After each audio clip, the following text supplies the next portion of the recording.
On va terminer par ici, chers amis, euh, avec ces, ce dossier les Américains. Mais avant cela, je vais,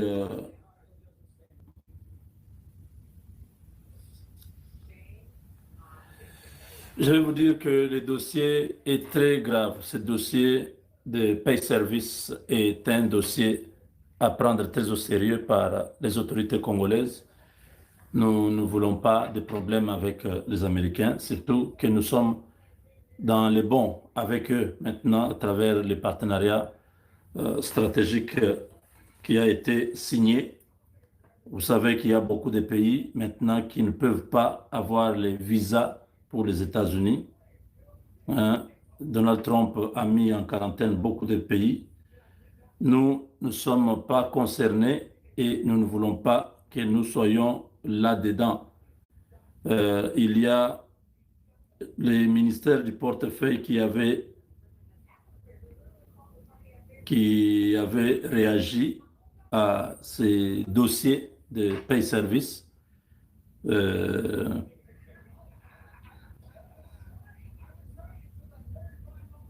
Pay Service, ils sont là. Ils sont vraiment très déterminés à en finir avec notre pays à travers les individus qui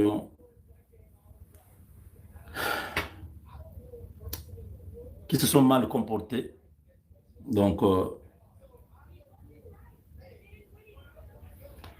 ici, nous avons la réponse au ministère du portefeuille. Voici une réfutation point par point du communiqué de presse publié par le ministère du portefeuille de la RDC.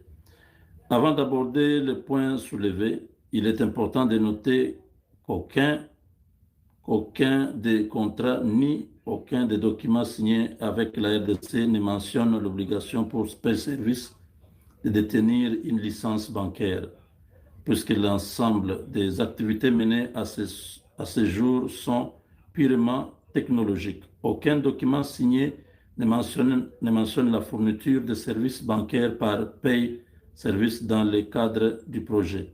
Pay Service ne s'est engagé dans aucun document signé à fournir des services bancaires à la RDC. L'intégralité des contrats porte sur des infrastructures numériques et technologiques. Les tentatives du ministère de détourner l'attention du statut bancaire de Pay Service sont donc sans fondement. Par ailleurs, Pay Service Bank a toujours été active et en règle, comme en témoignent les documents publiés. Le document, je vous avais montré ça hier. Deuxième paragraphe. Il est indiqué que Pay Service n'a jamais possédé le statut juridique d'établissement bancaire en vertu du droit américain par décision formelle du 18 octobre 2024. Le département des finances de l'État de Idaho a retiré toute reconnaissance confidentielle conditionnelle antérieure et a interdit à la société d'utiliser le terme banque, toute faute de respect des normes réglementaires requises. Cette phrase est contradictoire car si la reconnaissance a été retirée, c'est qu'une autorisation existait à l'époque. Or, un juge administratif a annulé la décision du 18 octobre 2024 en septembre 2025. De plus, depuis sa création, la société a toujours maintenu son inscription en règle auprès du secrétaire d'État. Il est aussi à noter que cette affaire est apparue à cause des malversations des accusés dans la plainte. Cela ne fait qu'aggraver les préjudices commis envers Pay Service et sa réputation. 3. Il est indiqué que en continuant de se présenter comme une banque auprès des autorités congolaises, PayService a créé une illusion de réglementation et de solvabilité, ce qui a constitué un facteur déterminant dans l'obtention du consentement initial des institutions. Ce statut fictif constitue juridiquement une manœuvre frauduleuse visant à obtenir indûment l'accès aux ressources souveraines de l'État. Réponse. PayService est un établissement financier américain enregistré auprès du Financial Crime Enforcement Network depuis 2015 et un établissement de transfert de fonds agréé depuis 2016 en Floride. De plus, PayService est enregistré comme société bancaire depuis 2022 dans l'État de Idaho, conformément à un permis délivré par le département des finances de Idaho. 4. Il est indiqué que dans le cadre de l'examen du dossier de fonctionnement habilité du ministère des Finances, notamment Mme Julie Chikou, alors conseillère puis directrice adjointe de cabinet, ont procédé aux vérifications requises par la loi sur les finances publiques. Ces vérifications ont établi que PayService n'était ni autorisé ni habilité légalement à recevoir ou gérer des fonds publics, conformément à l'article 108 de la loi sur les finances publiques qui subordonne tout engagement de fonds publics à une autorisation en bonne et due forme. Les autorités compétentes ont clos tout suivi administratif du dossier afin de protéger les trésors publics. Tous ces jargons est confus et détournent l'attention. Les projets et les contrats ont été approuvés directement par l'autorité présidentielle et relevés de la compétence du cabinet du président. Ils ont autorisé les projets par écrit et au moment de la signature des accords, le gouvernement était dans une période de transition de 6 mois sans gouvernement en fonction. Or, selon la loi congolaise, c'est le directeur de cabinet du président qui détient alors tous les pouvoirs des ministres. C'est pourquoi PayService a sollicité et obtenu un document écrit signé par le directeur de cabinet du président de l'époque afin de permettre au ministre des portefeuilles d'exécuter les accords. Chikou n'avait aucune raison d'intervenir. Tout s'est déroulé dans le respect de la loi et des directives du cabinet du président. 5e paragraphe. Il est affirmé que, de plus, aucune évaluation crédible n'a jamais été établie. La société ne disposait ni d'état financier certifié, ni d'audit indépendant, ni même d'une valeur nominale définie pour ses actions en l'absence et approbation du ministre des Finances et l'évaluation régulière. Aucun fonds n'a été transféré et par conséquent aucun préjudice ne peut être établi. Cette justification a posteriori est totalement infondée. L'accord de souscription signé stipule clairement que les signataires attestent avoir reçu toutes les informations nécessaires et signé en toute connaissance de cause. Bien entendu, la société dispose d'audits indépendants et d'une certification qui ont été présentés à l'époque. La valeur des actions d'une société privée est celle convenue entre l'acheteur et le vendeur.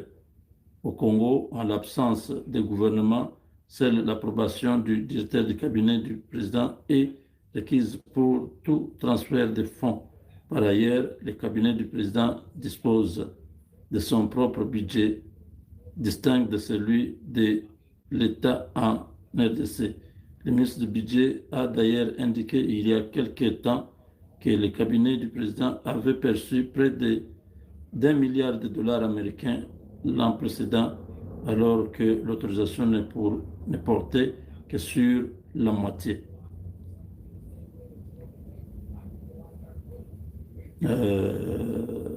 5.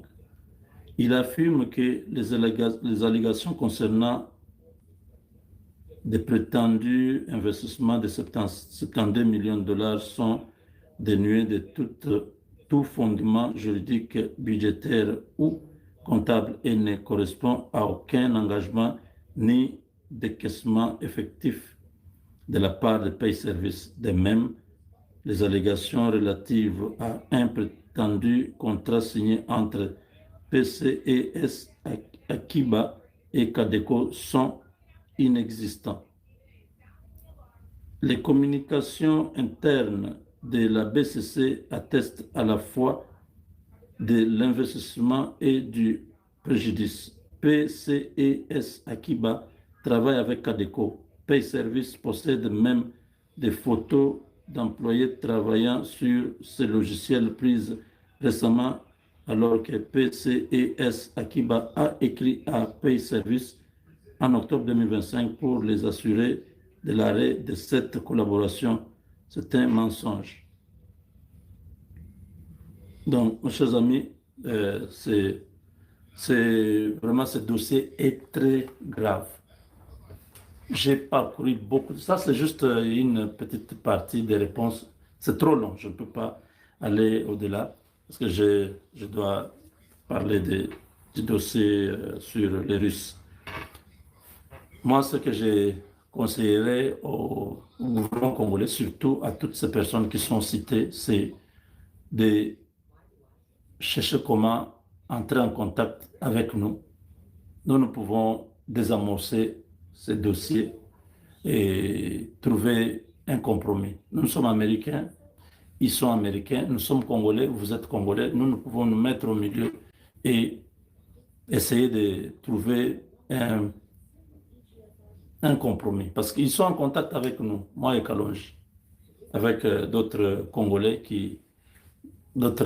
américains qui sont déjà en train de plaider pour que cette histoire ne puisse pas ternir l'image du pays. Nous sommes dans ce processus-là. Donc, il n'est pas nécessaire de continuer à s'entêter, à faire des sorties médiatiques. Vous allez les regretter.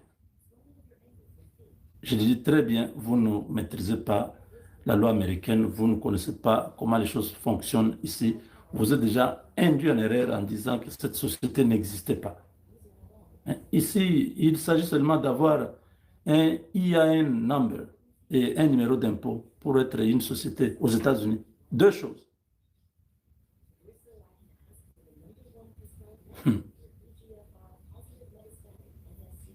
Un IAN number et un numéro d'impôt qui sont actifs. Vous dites que cette société n'existe pas. Ça veut dire quoi? Cherchez le IAN number de cette société, leur numéro d'impôt, entrez dans la barre de recherche du département du Trésor, vérifiez. Vous allez voir c'est quelle société qui est là. Allez sur le site de ARS, mettez là-bas, vous allez vérifier, on va vous dire c'est quelle société. Mettez même sur Google.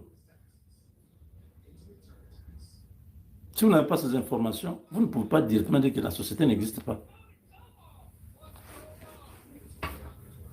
Déjà, vos noms vont être transmis à l'immigration. Vous ne pouvez pas entrer aux États-Unis.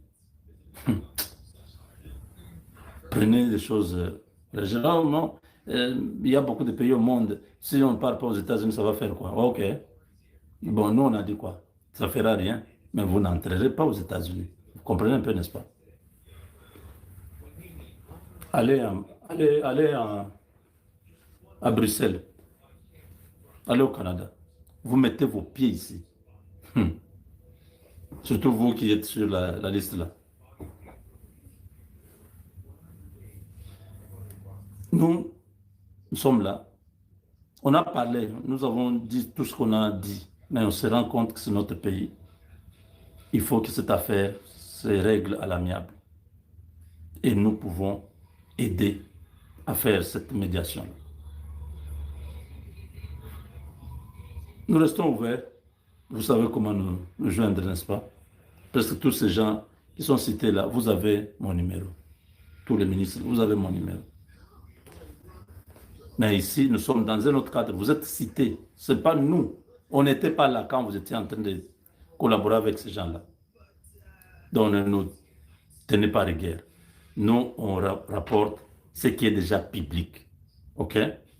Mais en privé, ces gens ils ont suivi, nous avons parlé, nous les avons contactés, nous avons cherché leurs coordonnées, nous avons voulu savoir comment, et puis on est tombé sur eux, ils nous ont donné leurs coordonnées, nous avons commencé à échanger, nous avons voulu bien comprendre les dossiers et ils nous ont tout expliqué.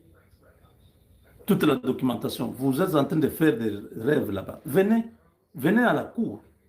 C'est une cour fédérale. Venez muni de vos avocats et tous les documents que vous dites que bon, voilà, il n'y avait pas ceci, il n'y avait pas cela. C'est là que vous allez comprendre que de cette cour-là, vous risquez de sortir avec les menottes. Et si vous ne venez pas, on va vous condamner par défaut. Vous imaginez? Déjà, vous ne pouvez pas entrer aux États-Unis. Deuxième chose, on peut lancer un mandat contre vous. L'Interpol peut vous choper partout et vous amener aux États-Unis. Vous riez pourquoi? Moi, je dis des choses sérieuses.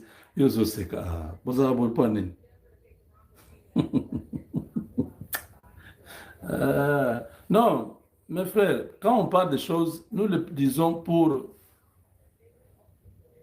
que pareille chose ne continue pas. Cette pratique de demander l'argent aux gens qui viennent investir dans le pays, ce n'est pas bon. Cette histoire de... Non, non, non, non, non. Vous estorquez les gens, vous escroquez les gens. Finalement, les gens rentrent sans avoir même... S'ils avaient même commencé à travailler, on peut comprendre. Mais les gens, vous avez pris leur argent, après, ils n'ont pas le marché, ils n'ont pas fait ce qu'il fallait. Vous avez escroqué. Vous voulez quoi? Vous voulez qu'on dise quoi? Il faut que ça s'arrête. Cette histoire est venue vraiment crever l'abcès. Il faut que les choses changent dans notre pays. On ne peut pas continuer à avoir un pays comme ça où on fait la honte tous les jours. Non. Alors, chers amis, pour chuter, je voulais dire une chose. La délégation congolaise qui a accompagné les chefs de l'État en Serbie avait secrètement rencontré les Russes. Ils ont signé quelques contrats. Et les Américains sont au courant. Ils ont eu les copies. Ils ont eu les copies de ces différents contrats signés avec la RDC. Ils ne sont pas contents, ils ne sont pas d'accord. Ils veulent que la RDC renonce à ces contrats-là parce que ils ne peuvent pas en même temps venir en RDC travailler avec nous. En même temps, les Russes sont aussi là. Vous voyez, n'est-ce pas? Oui.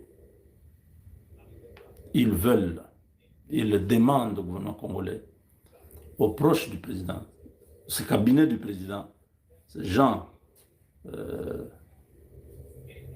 encore une fois, les Kinzo et les autres, dans ce dossier, renoncer à cette histoire, laisser de côté, parce que vous ne pouvez pas... le Congo est non aligné, oui. Nous sommes libres de signer avec qui que ce soit, avec la France, la Belgique, tout le monde, on peut signer. Mais regardez la tension entre les États-Unis et les Russes actuellement. Les amener sur le même terrain, ce ne sera pas une bonne idée. Je ne sais pas pourquoi vous avez souhaité signer des accords comme ça. Vous avez pensé être secret.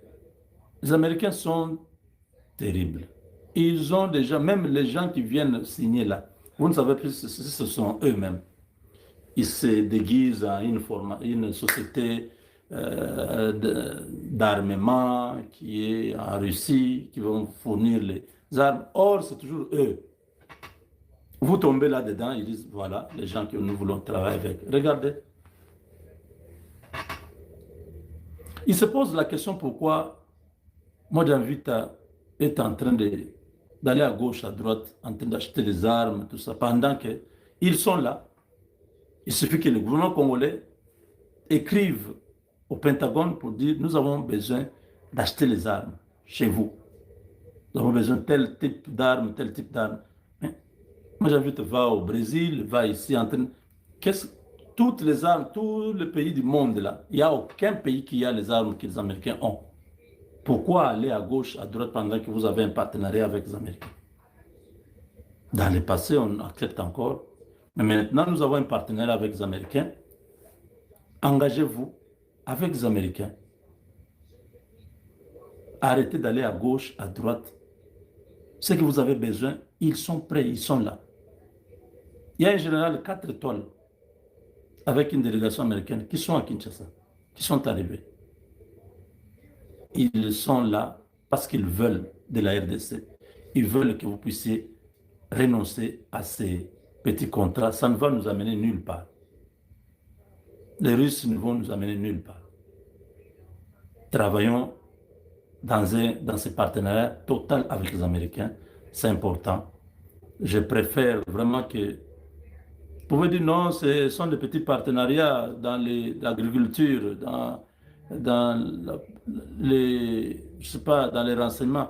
C'est pas tout ça, va pas trop gêner les Américains. Non, ils ne veulent pas. Ils veulent être là seuls.